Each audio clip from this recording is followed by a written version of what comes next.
Mi nombre es Adif. El día de hoy nos encontramos aquí en mi cuarto y tenemos un invitado muy especial. Muy buenas a todos, amigos. El día de hoy Juan Carlos Bodoque y yo vamos a hablarles un poco acerca de algunos temas muy interesantes. El tema de hoy es este libro, Divino Desafiarte. Pero, en específico, vamos a tocar un poco acerca sobre este capítulo llamado Todos somos creación de Alá. Apuntes sobre el Islam queer. Primero, ¿qué es una persona queer? Bueno, mi queridísima Div, yo puedo ayudarte con eso. Pero primero, creo que es importante mencionar que de acuerdo a César Torres, el acrónimo LGBTIQ+, llegó a México en la década de los 60. Es decir, no tiene mucho que empezamos a darle un nombre a este movimiento y a estas disidencias. Pero bueno, ¿qué es el movimiento queer? ¿Qué es una persona queer? El movimiento queer no es necesariamente un movimiento de homosexuales o de hombres gays. ¡Para nada! No.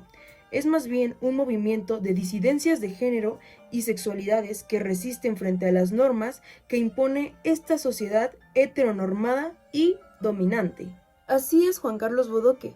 Vamos a conceptualizar a estas disidencias como sexualidades periféricas.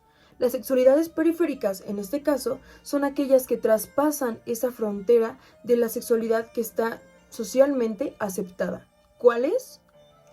La heterosexual monógama, por supuesto. Precisamente.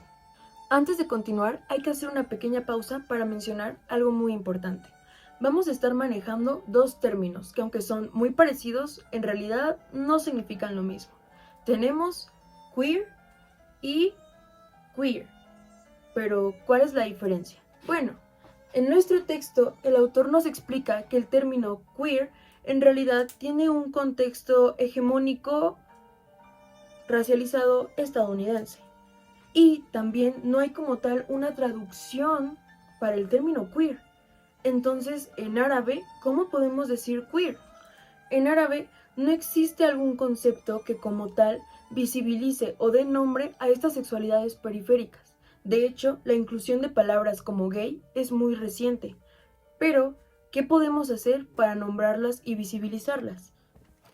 El término queer se recontextualiza para visibilizar a estas luchas y disidencias del sur global, y entonces desde el árabe se crea un nuevo término que rompe estas fronteras, y aquí es cuando nos encontramos con queer. Desde el árabe se construye un nuevo concepto que rompe con estas fronteras políticas y es a lo que llamamos queer, que aunque son parecidos y suenan prácticamente iguales, tienen un contexto detrás muy importante que los diferencia. El punto aquí es que tanto lo queer como lo queer buscan desafiar la sexualidad ya impuesta y establecida por la sociedad. Digamos que las sexualidades son dispositivos disciplinarios construidos socialmente a lo largo de la historia. Así es, Juan Carlos Bodoque, y de hecho podemos decir que a partir de las religiones o interpretaciones alrededor de lo sagrado, la jurisprudencia e inclusive la medicina, se generan discursos regulatorios, represivos o inclusive prohibicionistas alrededor de estas prácticas sexuales que se salen o están totalmente fuera de lo que conocemos como nuestra cis heteronorma monógama a la que estamos tan acostumbrados hoy en día.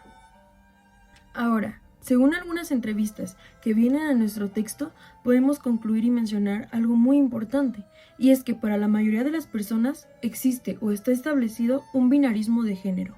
¿Esto qué quiere decir? Que solamente existen el hombre y la mujer, lo cual deja totalmente fuera al resto de las disidencias sexuales y no permite otros géneros, además de que consideran la homosexualidad como una enfermedad que puede ser curada o tratada y que puede ser generada por traumas de la infancia o por problemas en la crianza, etc., pero que a final de cuentas consideran que un individuo homosexual es un individuo enfermo.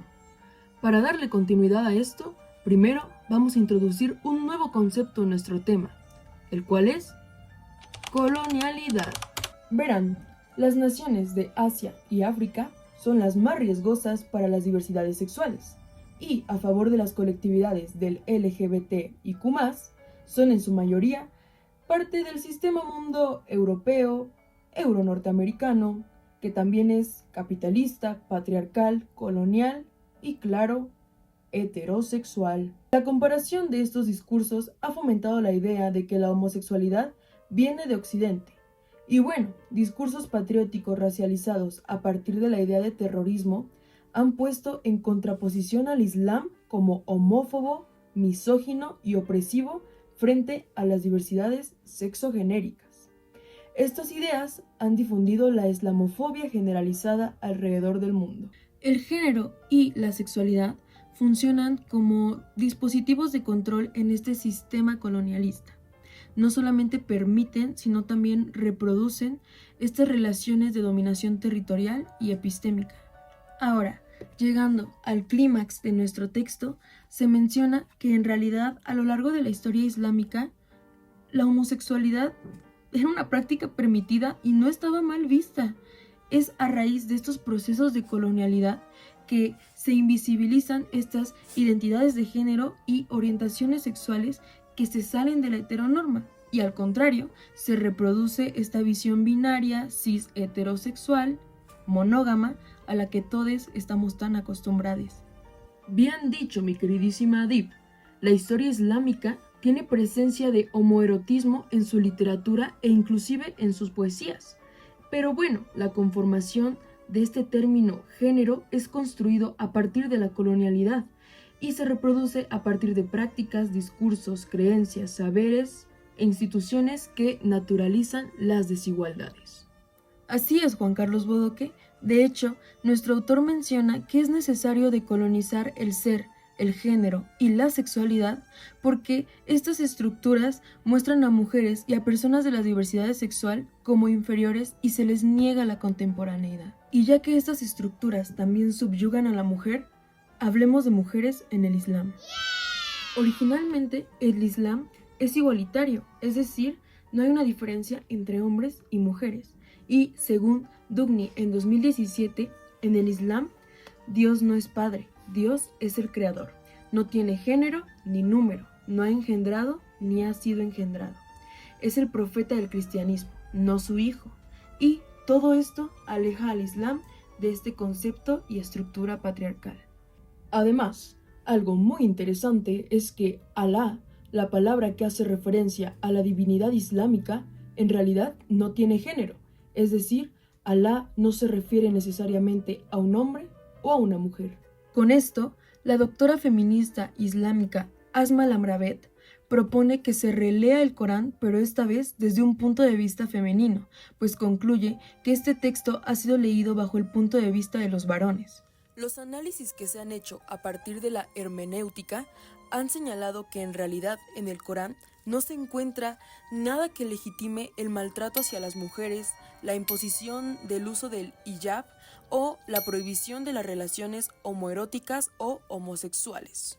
Claro, y algo similar sucede con la Biblia, pues en realidad en ningún momento la palabra de Jesús menciona algo refiriéndose a la sexualidad y mucho menos a lo que hoy conocemos como homosexualidad.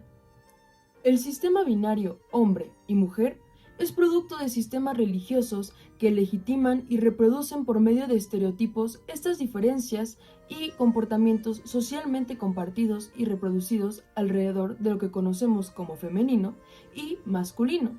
Y es importante decir que la violencia de género nos afecta tanto a hombres como a mujeres, pues nos presiona para poder cumplir estos estereotipos impuestos por la sociedad. Por eso es necesario que hombres, mujeres, gays, lesbianas, transexuales, transgénero, intersexuales, queer y queer, etc., alcemos la voz y seamos agentes de nuestras propias narrativas. Entonces, podemos decir que con base a la perspectiva queer, Alá nos creó a todos a su imagen y semejanza, y con base a sus atributos. Todo esto sin importar las preferencias sexuales o las identidades de género. Por lo tanto, para la teoría queer, el Islam es sinónimo de igualdad. Lo que significa que tanto ellos, ellas y ellas son parte de su creación. Este ha sido un tema muy interesante. Juan Carlos y yo les damos muchas las gracias por estar aquí, por sintonizarnos y supongo que nos vemos hasta la próxima. ¿O no, Juan Carlos? Así es, Adif. Nos vemos hasta la próxima. Muchas gracias.